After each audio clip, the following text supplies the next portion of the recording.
कोकणातलो माणूस आणि भाजलेले ओले बोंबील जिव्हाळ्याचा विषय. दोन जवळची लग्न असत तर एक बहीण विचारू गेली त्यातली माका, ताई तुझे बोंबील खूप मस्त होतात, कुरकुरीत होतात, तुटत नाही, जरा रेसिपी सांग बघू. काय नाही, असे बोंबील घेऊन यायचे मीडियम साईजचे, मोठे असले तरी चालतील.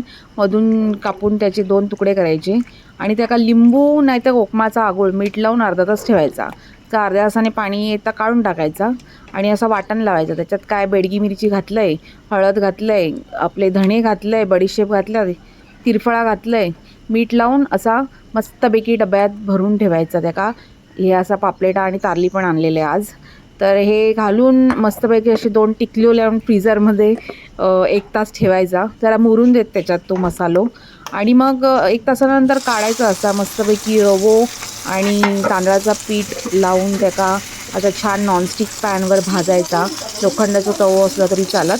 जो सर्र असो आवाज येता बोंबलाचं जेव्हा टाकतो आपण त्या तव्यावर, तेव्हा असं वाटतं की आताच खाऊक मिळा होया आणि मस्तपैकी जेव कसा होया.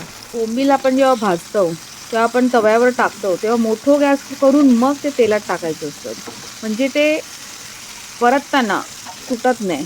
मोठं गॅस करून 5 मिनटं त्याच्यावर टाकायचे आणि मग गॅस कमी करायचो आणि मग दुसऱ्या साईडला परतायचे. दुसऱ्या साईडला परतून झाल्यानंतर 5 ते 7 मिनटानंतर काढायचे ते. मग असे वरून कुरकुरीत होतात आणि आतून नरम होतात. हे असेच बोंबील चांगले लागतात. एकदम कडक झालेले पण चांगले लागत नाही. असे वरून कडक आणि आतून नरम असे मस्त लागतात. आणि मांजल्याच्या साराबरोबर नाही तर मग तारलेच्या साराबरोबर अशी कुरकुरीत बोंबील खायची म्हणजे एकदम स्वर्ग.